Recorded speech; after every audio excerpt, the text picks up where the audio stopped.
All right, shall we start? Yeah, Cool. I'm ready. Okay, let me get this out of the way and we shall begin.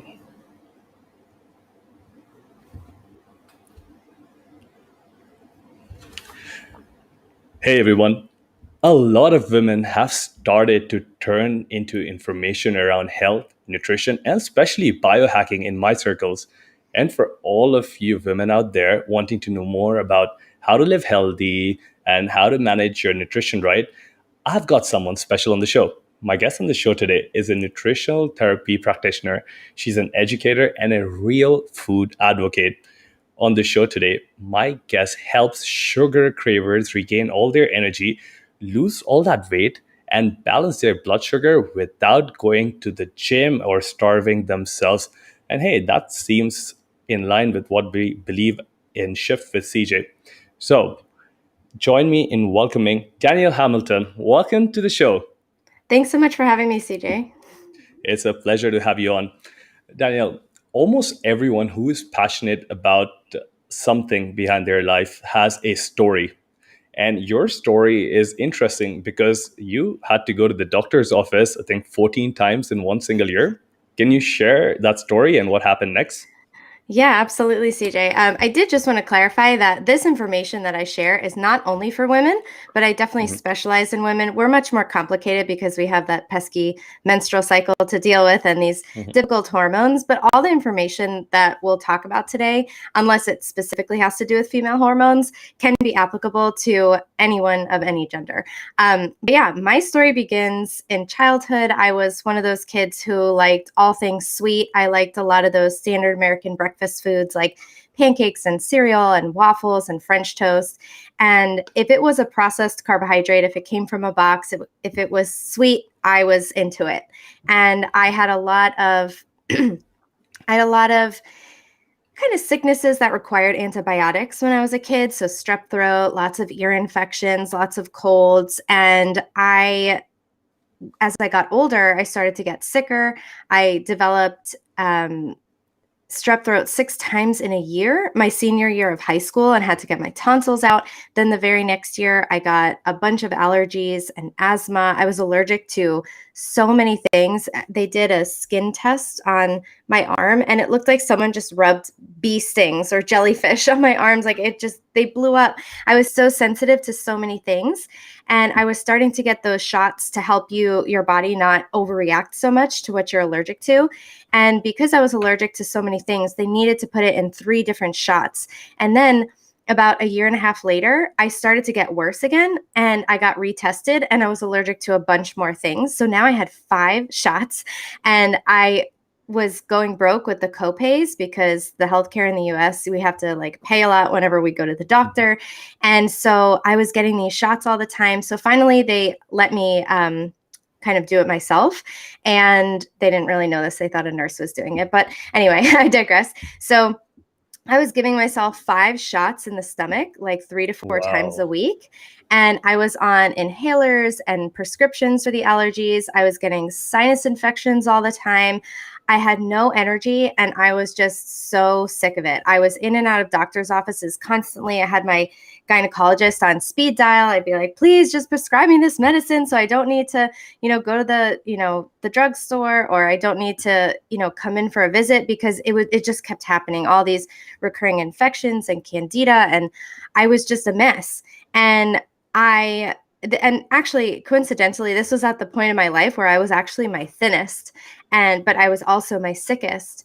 And I heard about this book by Rob Wolf called The Paleo Solution, and it's a book about eating real food, getting out processed food, and kind of uncovering a lot of these myths that are really perpetuated in modern society, and like things about the food pyramid and about how eating, it was basically, hey, do the opposite of everything you've been taught. Don't eat a bunch of grains that are on the bottom of the food pyramid. Just eliminate grains. Don't eat these vegetable oils that they're pushing now. Eat the saturated fat that they tell us to fear. Don't fear fat and cholesterol. And I wanted to shout this information from the rooftops. I couldn't believe it. I thought it was so wonderful because I started cutting out all the processed food. I did a paleo diet, eating all real food, and everything, all the allergies, all the asthma, the sinus infections, everything just went away, and really quickly too. And I never had to take medicine again. I was just healed, and it was incredible. But then as I, a few years later, I had a really stressful year, and all that stress kind of, I felt like it broke something in my body. And all of a sudden, my hormones, I was having all these hormonal symptoms that I had never had before. I lost my menstrual cycle. I had, instead of just having random acne or acne that might come with my monthly cycle, it would be all the time Mhm. acne, with like cystic acne on my forehead, on my cheeks, on my chin, on my neck. And I was, I was like, I thought I was supposed to grow out of this. And I didn't, I thought this was supposed to get better as I got older, but I was in my mid 20s and it was getting worse. I was gaining weight, even though I was eating the same healthy diet that helped me to get really healthy. I didn't change anything. I just got really stressed. And then I also started to lose all this energy. I'd be sleeping really late. I felt tired all the time. And so eventually I thought that I had PCOS, which stands for polycystic ovarian syndrome, which is basically a hormonal imbalance that is characterized by elevated levels of androgens, which are things like testosterone and DHEA. And I would read the advice for people with PCOS, and they would say, don't eat refined sugar. I'm like, I don't. I would have things like honey, which is not refined sugar. Mhm. Um, it told me, eat, cut out dairy and gluten. I'm like, I already do that. And they're like, eat healthy whole foods. I'm like, I do that. So I basically thought that I was already doing the right thing for PCOS, but obviously, since I didn't change anything, nothing changed. So finally, I decided, I'm like, I'm just going to go the traditional route. I'm going to go to a doctor and see what they can do, because I am just stuck. Like, it was years of doing the same thing and just not seeing any results. So I went to the doctor and I was like, no matter what I do, I can't lose weight. I think I have PCOS. Like, I need help. And he looks me in the eyes and goes, you have PCOS, you have to lose weight. There's no cure, and you have to take the pill. I was like, what? Like, what kind of informed consent is Mhm. that? It's garbage. And so I was like, well, I don't want to take the pill. He made me walk out with the prescription. I ripped it up when I got to the car, and I was like, I'll show you. I'm going to reverse this. I do Thank not God. believe that this is incurable. I mean, unfixable. I didn't have this at one point. Like, this isn't something genetic. This isn't, it's just, I just didn't agree at all. And so it just lit this fire in me to find something else. So I did take some medications and they did help a little bit, but I didn't want to be on them forever. So I got off of the medications and was still just trying to find answers. And I couldn't find them in these PCOS pages. I felt like, and I still feel to this day, that there is really unhelpful information that's being perpetuated on a lot of PCOS pages.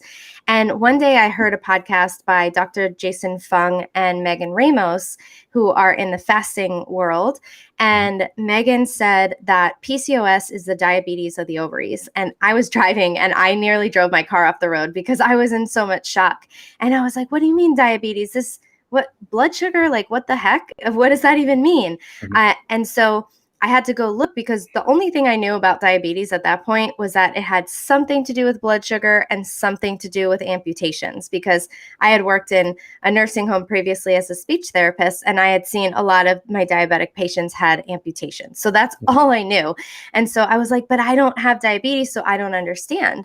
So I took a look back at, I really kind of dove into what is blood sugar, what are the symptoms of this, because if people don't know the symptoms of diabetes, we sure as heck don't know the symptoms of mild blood sugar issues, which happens decades before someone might develop diabetes. Mhm. So I started to realize I had done some fasting blood work for doctors earlier that year, and I went 3 times, and all 3 times my blood sugar was between 60 and 63, which, if you have a calculator, if we divide by 18, we'll get the millimoles. But basically, that's hypoglycemic. So I was Yeah. shaky, I was dizzy, I was lightheaded, and when I was getting this fasting blood work, and I was like, God, I hate doing this. It's like I feel so bad, but I didn't know there was anything wrong with that. I just thought I was a person who needed to eat in the morning. Yeah. Sometimes I'd feel really shaky after coffee and kind of play it off that, like, oh, this is just because I had a lot of caffeine. But it didn't happen all the time. And it wasn't more caffeine than usual. It was actually that the caffeine caused my blood sugar to spike and then crash. And so, again, I was getting these hypoglycemic moments. I was also someone who always needed to have food with me. So, at first, before I did paleo, it would be like I always had a granola bar in my purse or something. I'd always need to know where we were going to eat.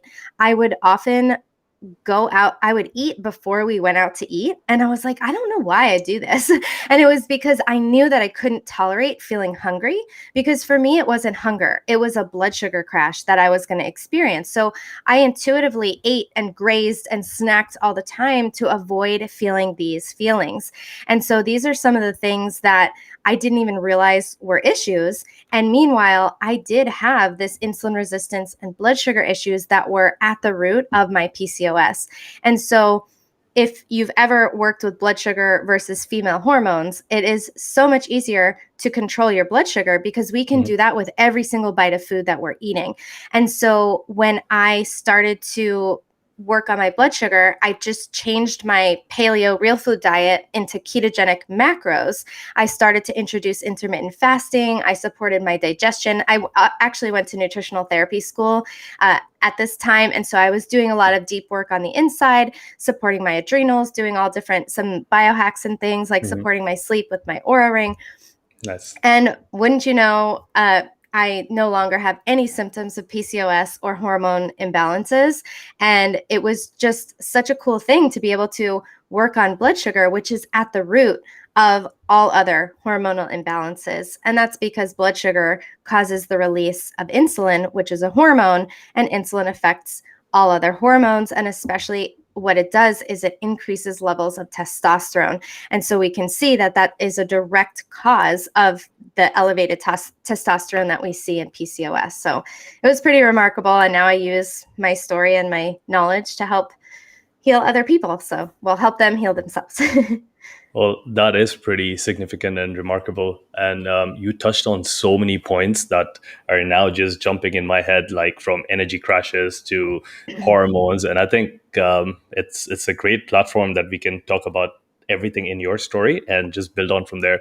So you spoke about certain symptoms, right? Now, I Yeah. when I see normal people all around me, and some people who are stressed out, a normal day in everyone's life might be starting with like cues of anxiety here and there spread throughout the day. People can feel fatigued and brain fogged first thing when they Yeah. wake up, when they have to have a lot of energy.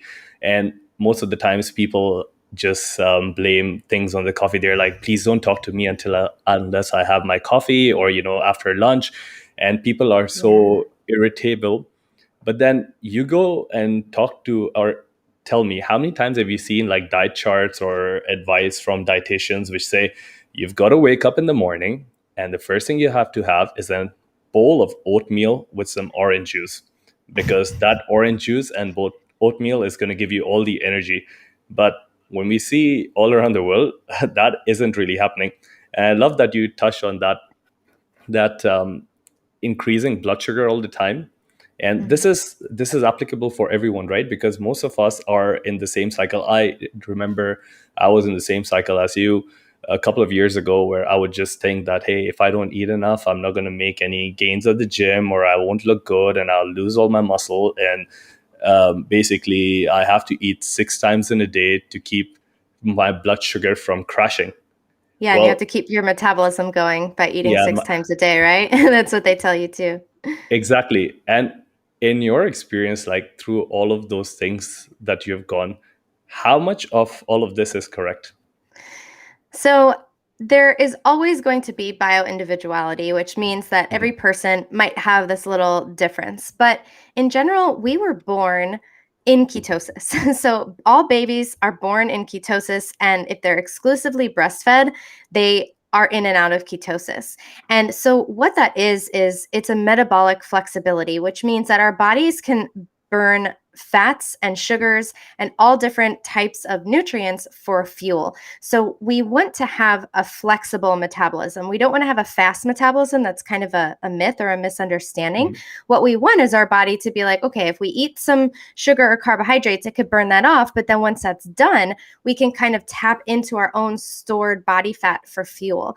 And that is going to power us through and keep us with these stable blood sugar levels where we're not constantly needing to, okay, we have oatmeal and orange juice for breakfast, then we're going to have to our blood sugar is going to go up a lot. Yeah, that's going to give us energy, but guess what's also going to happen? We're going to get a lot of insulin spiked. And what Mhm. insulin does is it puts the sugar in the cells of the body. It's like a key. So it opens up the cells and escorts the sugar in. And now the sugar can be used for fuel. But what happens is that there's so many carbohydrates, so much insulin, it's putting away all this sugar into the body. And sometimes there's a lot of varieties of things that can happen, but oftentimes it puts away too much, or it's that we don't need that much energy, so we Mhm. don't burn it, and then it gets stored as fat. And basically, it will just leave us with this really big crash. So now the blood sugar went up, and you might feel some symptoms of blood sugar stuff here at the high part. You might feel Mhm. cravings for sugar. You might feel dizziness, shakiness, anxiety, feeling hangry, feeling irritable, feeling brain fog, nausea, sweats. And you can feel that when the blood sugar is high. And then oftentimes it occurs as it's going down and it's dropping low as well.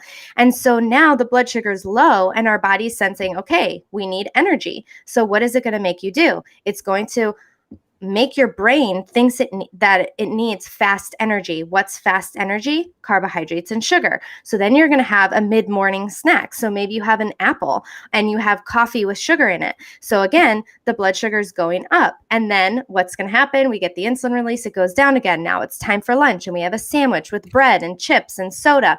Again, we get the Mhm. spike and then it comes down, and then we have that mid-afternoon crash. So this up down of the blood sugar, we call this the blood sugar roller coaster. And because it's like this ride that you can't get off of, because the blood sugar goes up, it crashes, you inevitably are craving more blood sugar. And so many people are trying so hard to get off sugar, get off carbs. But what's happening is that their physiology, their bodies are having this low blood sugar, and it's causing them to desire this fast energy in the form of carbs and sugar. So they almost can't stop because their blood sugar is physiologically low, and that they don't feel well if they don't eat it. And another thing compounding this is that their metabolisms are damaged from having eaten this way for so long. And I'm not putting any blame out there. This is what they Mhm. tell us to do. This was me. Like, there's no Yeah. blame on anyone. Most of Like, us. Yeah. yeah. So, they tell us to eat like this, and our metabolism becomes damaged. Now we lack the ability to easily burn our own body fat or dietary fat for fuel.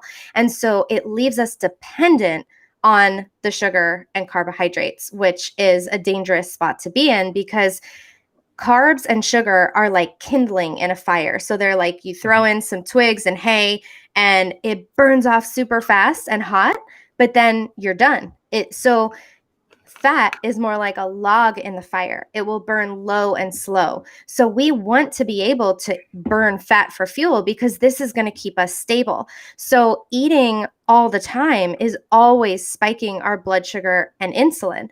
And we eat all the time because they tell us to eat all these meals all the time and have these snacks to keep our metabolism going, just like we talked about. Mhm. Also, food is really available, and we have this dysregulated blood sugar. And so we unknowingly, like unconsciously, are just snacking and grazing and just throwing a handful of something in our mouth. We're cooking and we're prepping and we're eating a little bit of something. And food's all around, and it's so convenient. And so no one thinks twice about eating so often. So the flip side of that is, if we are eating 6 times a day, we're getting all these spikes. And there was actually a study done, and it was showing that someone polled, an average group of students or people, I think in the United States, and it found Mhm. that they were eating between 17 and 21 times a day. So it's not even that Wow. people are eating 6 times a day. That would almost be preferred. But you think about it, anything, because this includes drinks too. So if someone gets like an iced tea from the gas station, or they're drinking soda, or they're drinking coffee that has sugar and creamer and all these things in it, every time you're drinking that, you're having an insulin response. And insulin doesn't go down as fast as blood sugar. It kind of takes a while to fully go away. So what happens is that we're raising our insulin a lot, and now we're starting to develop resistance to this insulin. It's almost like the body needs more and more of it to actually sense it.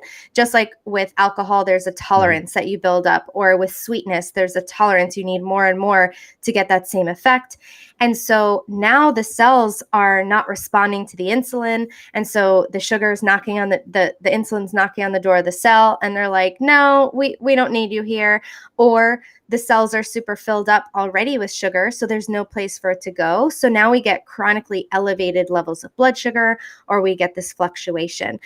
So we just see worsening symptoms with that. But on the other side, kind of how to fix this whole thing is, if we eat meals that are really centered around proteins and fats, we can Mhm. have some carbohydrates too, maybe in the form of vegetables and lower carbohydrate fruits, or something like Mhm. raspberries or blueberries, or just focusing on getting vegetable carbohydrates in the form of, let's say, green vegetables, and then we focus on those fats and proteins. It will keep us full and satiated, and it won't cause a big spike in the blood sugar like this. It will be like a little blip on the radar.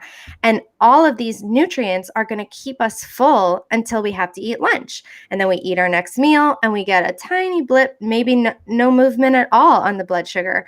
And then again, it's keeping us satiated and energized. And so that's kind of how you switch out of being the sugar burner. So I don't recommend to go like full force right away, but Mhm. gradually lowering those carbohydrates and getting the sugar out goes a really long way. And there's some hacks too that we can talk about if you want, for not causing the blood sugar to rise Mhm. so high. Yeah. Yeah, it's interesting you speak so much about blood sugar and things, and it's funny that most of the people are addicted to something, some ingredient that has some additional sugar added to it. Now, when we look around supermarkets all around the world, more than 70% of the things that are available in a commercial supermarket have some kind of food sugar added to them. And with sugar, carbohydrates and sugar, it becomes very tricky because in our biology, apart from the fact that the government or someone health practitioner or like a nutritionist has told us to eat those oatmeal, two-thirds of our tongue is made to appreciate sugar in some way or the other. And when I say appreciate, it's more like getting addicted to it. Yeah. And it's funny that sugar or carbohydrates have such a different kind of biochemical reaction in our body, because we've seen this in lab animals, right? In lab animals, like in rats, if you feed them sugar or cocaine, they Mhm. well, 9 times out of 10 they'll take sugar. And again, the chemical structure of sugar and cocaine is very similar. The way it acts on the dopamine response systems is very similar. And also, we have these different taste receptors located throughout the body. I think they're called like taste receptor member 3 and taste receptor member 4. A lot of them are located in our gut and next to the Mhm. gut microbiome, a lot in the hypothalamus, which is the part of the brain, which is the command center of the brain. So Yeah. I want everyone to also know that if you are addicted to something and it's difficult for you to say no to it, it's not because you don't have any willpower, or it's not because you aren't trying enough. It's because the way these things are made. So there are these groups of people called food scientists or food engineers, right? And big companies hire them because they can kind of chemically alter the food in such a way that it can make it very hyper palatable. What does Yeah. that mean? It means that once you eat a bite of it, it's like Pringles, like that ad, once you pop, you can't stop. It's similar to a lot of things. And basically, their job is to design these food which kind of get us hooked on. And 9.9 times out of 10, they're not going to be healthy for you. So I love what you're saying about, how you should take control of your eating habits And I love that you mentioned don't go cold turkey on it, because then again you'll get a keto flu, or you'll get something or the other where you're dumping a lot of this water, and then you aren't replenishing it with enough minerals and salts, Yeah. and you have those hormonal things going on. I recently did a tweet which was more focused on weight loss, and but when I look at your story, it could also, I now consider it to be an overall thing on general health. It was about fixing your hormones, and how you should also take steps to kind of like understand your hormones first and work with an individual who probably knows better than you about fixing hormones, because hormones are at the center of it all. How, according to me, hormones are key when you think about longevity. And like Daniel mentioned, insulin and other things like testosterone, there are other things, IGF-1, growth hormone, all these things are, it comes under the same category.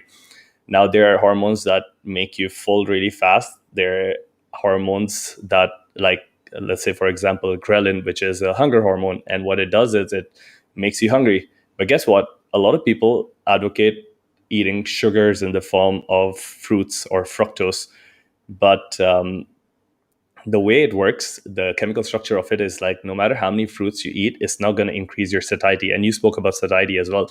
So tell me about hormones and your take on it. How important do you think? I feel it's quite important, but I want to know from your side, because you have an area of expertise in women's hormones, which I probably don't have, and a lot of women are um, looking for this kind of an advice, because your normal doctor would just tell you to take the pill.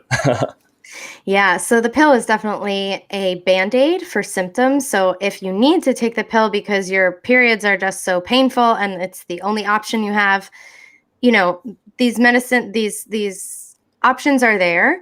And I took pharmaceutical medications to help too. So there's no shaming anyone who's taking it, but you really want informed consent. Like the birth control pill is depleting nutrients. It's increasing there's so much iron in it. It's depleting like B vitamins and zinc and other minerals that are really important for fertility, and it stops you from ovulating. Like it's pretty creepy, all the stuff that it does. And so Right. I would really, really, if you're on the pill or any sort of artificial hormones, I would really look into it. And there's a lot of resources out there, a lot of people who are talking about this. I'll just give one. Dr. Jolene Brighton has Yeah. a book called Beyond the Pill. So really go into that. But we don't want to be masking symptoms. But what we want to do is really work with the root cause of all hormone issues, which is going to be insulin and our circadian rhythms and stress. So all of these things are governed by hormones. All hormones affect each other, but some more than others. So one of the biggest things that I find with my clients is that we specifically will work on blood sugar and insulin levels. And some of the hormonal responses that my clients get is that they feel so much more full and satiated. They don't need to eat nearly as often. They're not thinking about food. So it's freeing their minds up to think about other things, which is really great. They feel, they don't feel that intense hunger. It's not like urgent anymore. It's not Mhm. hangry. It's just like, Yeah. oh, I could eat. They have better sleep. They have reduced cramping in their periods. They have better menstrual cycles. They have fewer PMS symptoms. So all of a sudden, you start to affect this underlying root cause, and things can kind of trickle into place. And so we see it with every single hormonally driven symptom out there. And so I feel like it's such a great way to sort of simplify and do something that you're really moving the needle. So another thing that I had, which I didn't realize, I didn't include this in my story. I didn't realize that it was common, but it wasn't normal. So I had really bad PMS and what people call PMDD, which is premenstrual I forget what it is. We'll add Dysphoric it in the show disease. notes. Yeah. Premenstrual, I think it's Yeah. something dysphoric. And so it's just a worsened version of PMS, and it comes with a lot of mood symptoms Uh-huh. and things like that. And I was, whoever I was dating at the time, I would break up with them the week before my cycle was to begin because I was so sensitive. I mean, this was something that was really getting in the way of my life. Yeah. And I had so many symptoms, like I said, with my cycles. There would be cramping and bloating and breast tenderness and acne and all these things. And that's actually not normal. And then once I fixed my blood sugar stuff, it did take some time. It took several months of being really consistent for those sex hormones to kind of trickle down, and to kind of settle, because I was changing things almost like, if you think about it like the foundation of a house or the bottom of a pyramid. I was fixing the blood sugar, the insulin, the cortisol levels, because I was Mhm. working on my stress. I was making sure I was prioritizing sleep. And then finally, those things kind of trickled in. Another one I forgot to mention is thyroid. So often I work with women on their blood sugar. We don't touch the thyroid. We don't think Yeah. about it yet because we're just trying to, dial in the diet medication. They're off their thyroid medication. And so these things have this trickle down effect, Mhm. and it it's just incredible how it works. So it without even going into the mechanisms and Yeah. things, it's just you fix the blood the underlying stuff and everything falls into place. Yeah, exactly. If you fix the base of the pyramid, which the nutrition pyramid is completely wrong, but like if you fix the base of health pyramid or Yeah. how not to get sick pyramid, things things work out often. And I love that you mentioned circadian rhythm and sleep, because Yeah. I think in most of the people that I have seen, people who consume a lot of carbohydrates or consume a lot of sugar, and we also know this from science that sleep deprived people tend to have more cravings for sugar or carbohydrates. Mhm. The other thing is people who are stressed. So you'll see this in exam students and people who have just been pulling up an all-nighter or they're just stressed about something. And other thing that we see in the last 2 years is people who are sad, upset, or lonely, and they have a tendency to eat more carbohydrates. And I feel like it's because I mean, there could be multiple factors to it, but like keeping it very simple would be A, all of these food groups are addictive, and B, they're available everywhere. So you don't have to like kind of cross a river to get it. You just can get it anywhere and everywhere. And Yeah. also, our brain always tries to make us comfortable. And when you're sleep deprived and or when you're sad or stressed, you lose a lot of energy in your brain. And one Mhm. of the ways to quickly shoot up energy into the brain is via glucose. And what no, most people don't realize is that the commercial products, like let's say chocolates or other things which have a lot of sugar and fat available at the same time, which is Right. rarely available in nature, Mhm. kind of like makes them addicted, and it gives them comfort, but on the cost of the same hypothesis that you explained, that insulin is like it feeds things into the cells, and once it doesn't have once you have a lot of carbohydrates floating through the system, then it unlocks fat cells and stores them as triglycerides. And also, I think one of the things, apart from body composition and gaining weight, is that if you have a lot of glucose circulating around your bloodstream, for everyone who's listening, and like Daniel mentioned, if insulin just knocks on and it can't remove it, then those blood sugar can even circulate and float around things like the arteries, and then you have this conditions like diabetes. And then having a lot of sugar around the arteries, that can also cause other things like arterial inflammation, which can permanently damage your things like kidneys, your Your brain. Then you have eyes. brain fog, your eyes, and you have cardiovascular issues. So I think it is very important that we spread this information. And that's why I have the pleasure of talking to Danielle today and talking to all of you guys who might just think that sugar or carbohydrates is centered around, um, is just basic, and it's because you see it everywhere, it's necessary for you. Trust me, it's not. And if you're trying to lose fat, then it's not probably the best idea. How many of your clients come to you with the purpose of just losing weight, like women specifically? I would say that many of my clients who I see, do have a goal of weight loss, but Hmm. for the vast majority, that's not their primary goal. They usually I get women to say like, losing weight would be an added bonus, but I really want to get healthy because they come to me when they're already having other health issues. Because with insulin resistance, it causes weight loss resistance Hmm. because insulin is a fat storage hormone. So when we eat sugar, it releases the insulin into the blood. The message that the body gets is store Hmm. fat, store the sugar as fat, store the fat as fat. So that's why it's really dangerous to eat the carbs together with high fat because everything's being stored because of Hmm. the insulin. So when insulin's in the blood, according to Dr. Jason Fung, we can't be in a fat storage mode and a fat burning mode at the same time. Hmm. So that's what effectively blocks us from burning fat. So if you're a person who's like, "Oh, I could always eat whatever I wanted, and if I, started to gain a little bit of weight, I would just watch what I ate and then it would go away, or I would just go to the gym a little bit more and I would lose it." And now I'm trying that and it's not working. That to me is a huge sign that you are in some stage, whether it's an early or later stage of insulin resistance, because now you can't just watch what you eat and exercise it away because the insulin resistance is what's blocking the fat burning.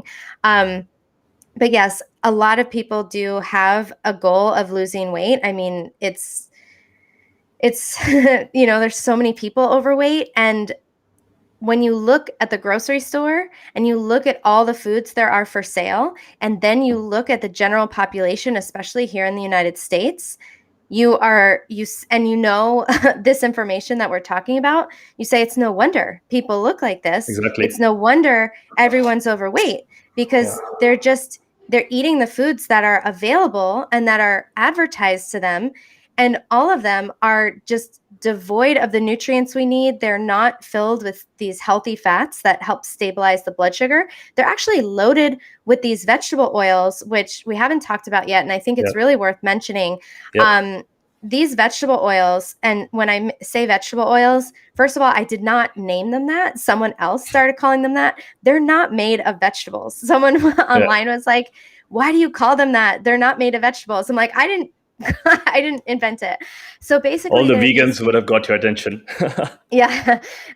So basically, they're all these industrial seed oils. So things like canola, rapeseed, corn oil, cottonseed oil, soybean oil, safflower oil, sunflower oil, rice bran oil, and grapeseed oil. So those are the main ones.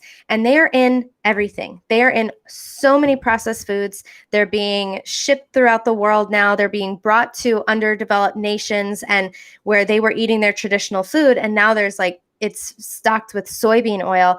And these oils, they inflame the receptors for insulin. And so they effectively cause insulin resistance. So they cause your body to feel, so in the cell, when the energy can't get into the cell, your body is sensing an energy crisis. So it's going to make you feel hungry and search for more food. You're going to feel hungry all the time. You're going to feel tired because you have no energy. But there's all this energy circulating throughout your body in your blood. And like you said, these high blood sugar levels are now causing damage because this is inflammatory. So it's damaging every single blood vessel in your body. And there's every single cell in the body has receptors for insulin and blood sugar. So, for insulin and can be fueled by blood sugar. Mhm. So, any issue with blood sugar and insulin can affect every part of the body. So, you can just go down the body and make a list, and blood sugar and insulin issues can affect it. So, we talk about our brain. Alzheimer's is being called type 3 diabetes. We get a lot of brain fog, mood issues when there's blood sugar issues. Our eyes, diabetes is the leading cause of macular degeneration and blindness. Our teeth, we obviously know that sugar causes tooth decay. We're swallowing all that bacteria, and now we're causing all those bacteria are now inside of our body. Look at our skin. My acne was resolved when I stopped spiking my blood sugar. We see eczema, psoriasis, we see darkening of the skin folds, different skin conditions being made worse by sugar.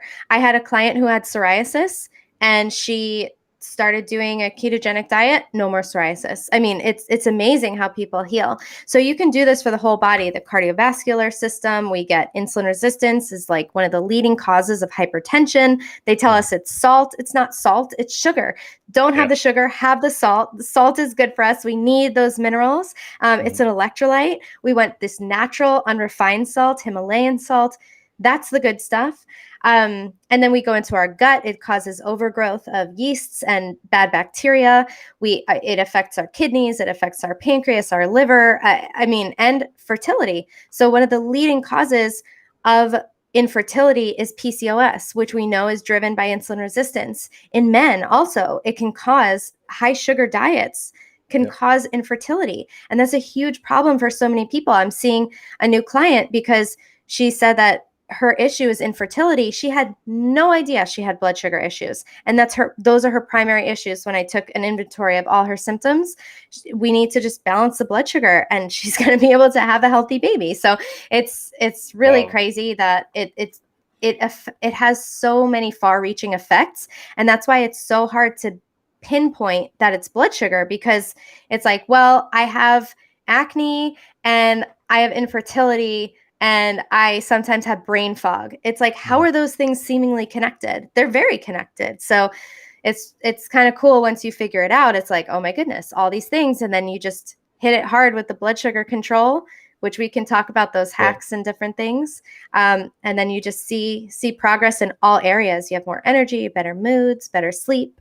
So it's great. Yeah, it's crazy that blood sugar can be in the center of it all. And you and me, after knowing a little bit about these things more than the average person, we are able Yeah. to connect those dots. But trust me, if you were to start this conversation at a normal party, not the kind of party we hang out with, but Yeah. just at a normal party, people will just look at you and be like, "That doesn't make any sense." And I keep getting this so many times, and it's also unfortunate that all this sugar that everyone's having. And in America, I think it was the stats were about like 30 spoons of a tablespoon of sugar per person on an average.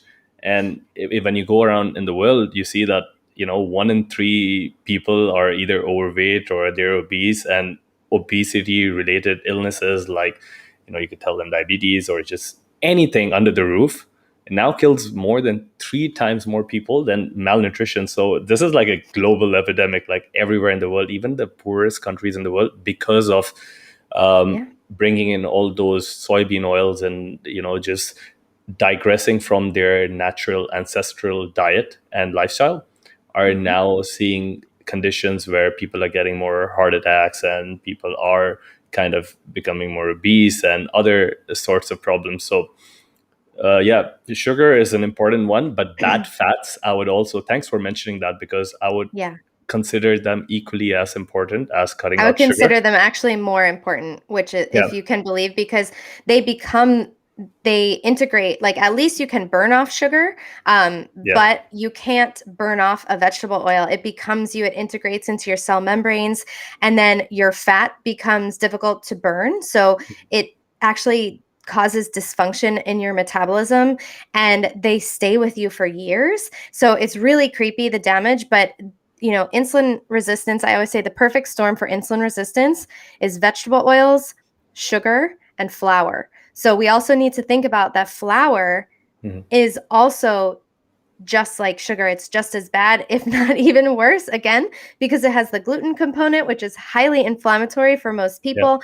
They spray wheat with glyphosate, at least in the United States. I'm sure they're going to do this other places too. yeah. They're doing it in They Europe already. Yeah, Yeah, they spray wheat with glyphosate, which is Roundup herb killer, um, right before they harvest it to dry it out. That would be like me walking around a restaurant and being like, "Oh, fresh black pepper, glyphosate." Like, do you want me to just spray it on yeah, your food? Like, that's crazy. And this is causing so many issues with our gut bacteria, and yeah. I mean, it's a It's mess. crazy. It's Yeah. crazy. So, Let's talk about some of those hacks. Now we've yeah. made sure that everyone believes that having sugar is bad, bad fats. If you guys want, we've covered this in a little bit of details on my podcast earlier with Dr. Rimka. We get around this Oh, whole I love cell Dr. membrane Imka. issue. Yeah, she's cool. Yeah. And yeah, so but I want to talk to you about these hacks. Are you using glucose disposal agents? What's your way around those So occasional glucose spikes? yeah, so I sometimes use a finger prick meter, but I do have access to a continuous glucose monitor, so Mhm. I'll use those. And I test my ketones as well Mhm. because the ketones are going to be the closest measure we have to knowing what our insulin levels are doing. We don't have the technology currently to be testing insulin levels. We kind of have to infer that from what the blood sugar and the ketones are doing. So some of the main things. So, what we want to do mostly is avoid the blood sugar spiking high. And there's no, I'm sorry that I don't have a calculator to translate. Oh, I have it on my computer. So, I'm going to translate to millimoles because we do things in milligrams per deciliter. Because, of course, why can't we Yeah, use the same units of measure that the yeah, rest of the world yeah, uses? Over here, sticking with Fahrenheit and feet instead of meters yeah. and It's always a challenge. Celsius. It's so annoying. Why do they do this to us? So, okay, so we don't want our blood sugar to rise more than about 30 milligrams per deciliter at a Mhm. meal, which would be 1.6 millimoles. But it's not like, oh, at 1.6, it's a 1.5, it's okay, 1.6, it's bad. We Yeah. just don't want to have these sharp spikes. Mhm. We also don't want our blood sugar to go higher. It's considered that if our blood sugar goes higher than 7.7 millimoles or 140 milligrams per deciliter, Yeah. that is where it starts to become quite inflammatory for the body. Mhm. Um, a lot of people have blood sugar that's much higher than this all the That's time. pre-diabetes, right? That you're um, into pre-diabetes, then? no, they say that prediabetes is usually between fasting between 100 and 125 Yeah. milligrams per deciliter, which would be 5.5 to, I'm sorry, I'm doing all this conversion over here, 5.5 to 6.9. They Uh-huh. say that's the pre-diabetic range, but it also has to do with your A1C. So it's not just Yeah. based on one number fat. But those are fasting numbers, which would be Mhm. different than taking it after a meal. Mhm. So I guess in general, we want our blood sugar to be between, and I need a chart of these common numbers Yeah. that I use. Uh, 3.8 fasting. We want it 3.8 fasting, which is 70 milligrams per deciliter, to 4.7, which is 85 milligrams per mhm. deciliter. If you don't know what this stuff is, if it's just like, what are these numbers about? Just ignore it. Yeah. Nothing, come back to listen to it once you get a glucose meter, because Yeah. this is It makes really where sense. this is the cool biohacks we can do is we can test our Mhm. blood sugar. It's amazing the information that it gets that we can get from this and we can start keeping track of. So basically, if your blood sugar is above that like 140 mark that I talked about, Mhm. I like mine to be even lower than that after a meal. That's how I feel my best. I don't want to feel okay just because it's okay. I want to feel optimal. And so by keeping my blood sugar in a nice tight range, that's where I feel my best. I'm burning fat for fuel. I'm sleeping better. I have stable energy, all these benefits. And then you also get those long term benefits. So blood sugar regulation has short term effects and long term effects. So if our blood sugar is spiking and crashing all the time, that's going to set us up for all those things that we talked about earlier, like heart disease and brain issues and mood issues, et cetera, et cetera. So the name of the game is keeping our blood sugar tightly controlled. And we do that by trying to avoid these spikes of the blood sugar. So first and foremost, we want to eliminate the vegetable oils, the flours. So this is anything refined flour made out of a grain. So Mhm. if it's oat flour, wheat flour, corn flour, whatever this is, we want to get these grain flours out. And then sugars of any kind. So don't fall into the trap like honey is natural sugar, so it must be better. It is a little bit better because it has a few Mhm. nutrients in it. Yeah. So it's a little bit better, but it's still going to spike your blood sugar. So if we're talking about blood sugar health, even fruit, like you mentioned, I was so into fruits when I was doing paleo. It was like smoothies and acai bowls and berries Same. and just nonstop bananas blended in my iced coffee. Like I was just fruit, fruit, fruit all day long. And I was like, it's natural, but it adds up and it Mhm. still causes this blood sugar response. And it also has fructose, which is even more damaging to your liver. So it's not to say that we can't have any, but we really want to lower this amount a lot. So then we want to think about focusing when we build a plate, we want to focus on healthy proteins and fats. And so these fats are going to come from natural animal sources. So it could be butter or ghee. It could be animal fats like tallow or lard, as long as it comes from a healthy animal. We want to try as hard as we can within our means to get the healthiest animals possible. We want to eat eggs, fish eggs, fatty fish like herring or sardines. And then we can get those fruit fats, which are things like olives, avocados, and coconuts, if they're regional and reasonable to get for you. Some nuts and seeds. I know that those are bigger in the Middle East. So Mhm. we just want to make sure that we're getting from natural sources, not something that's been made in a factory with solvents and hexanes and bleach and all these things like those seed oils. And those vegetable oils, yeah. Yeah. So we want to focus on those healthy fats and then the animal protein. So I always tell my clients, start with a fattier cut of meat because then you're getting the fat with it. It will help you feel so much more satiated. I notice a huge difference in my hunger levels and my energy levels if I was to eat a grass-fed steak as opposed to Mhm. like a piece of white fish. Yeah. Huge difference. Even if I add fats to it, there's just a difference. And then we can do things like the order in which we eat our food is really important. So you can start by eating the fats and proteins. You can eat green vegetables, but just save your carbs for last. And when I say carbs, I'm not really including these very fibrous vegetables that have just like one or two or three carbs. I'm talking about things like a sweet potato or a regular potato or rice or grains or things like this.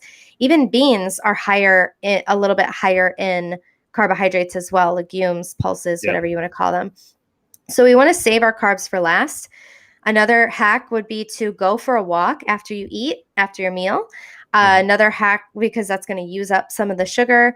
Then you can also center your carbohydrates around workouts because you're going to, if you have the carbs first, you can burn some of that sugar off as you're working out. Or if you have them after, it's almost like your muscles are just so depleted in the glycogen that it just kind of fills in and doesn't even have a blood sugar response. So I see that a lot on my CGM is that if I eat carbs after a meal, after workout, I don't get a spike. So that's cool. Having apple cider vinegar before your meal can actually really help to reduce the glucose spike. It also helps to improve digestion because it improves Mhm. stomach acid and bile. So that's like a win-win-win. And that's a really great one to add. And then we can also think about adding like a salad before our meal or some sort of vegetables. So it could be like cooked vegetables as well, as long as they're lower in carbohydrates. All that fiber can help to slow down the absorption of the carbohydrates. And then when we think about carbohydrates, we always want to have them in their whole real form. So this would be like an apple instead of apple juice, Yep. mango instead of dried mango, or like a grape instead of a raisin. Rice instead of a rice cake. So you see that all that little processing, even if it's just drying it or turning it into a flour or a potato instead of a potato chip. So as soon as it gets more processed, that kind of concentrates the sugar. So it spikes you more. It also takes out that fiber element that helps to slow the digestion. And this is even true with smoothies, that the fiber in smoothies has been so pulverized that it's not really slowing down your digestion of the carbohydrates, so it will still spike you. So always eat your carbohydrates in their whole natural form. Eat them at the end of a meal, maybe after a workout, and after eating lots of healthy fats and proteins, and start to lower that amount of carbohydrates, and you're golden. Yep.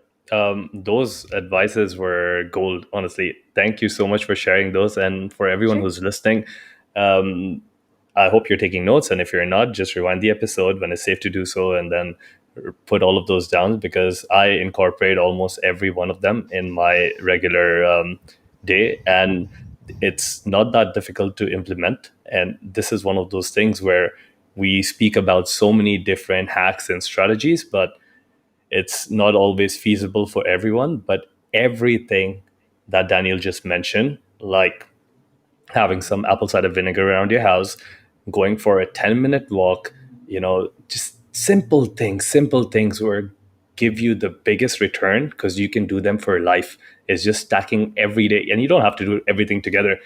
Take a step today, take a step tomorrow, take a step day after, and in just a few weeks, you will notice that it'll just be a part of you. And every time you travel or anywhere you are in the world, it'll be so much more easier to do this. So thank you for sharing all of those.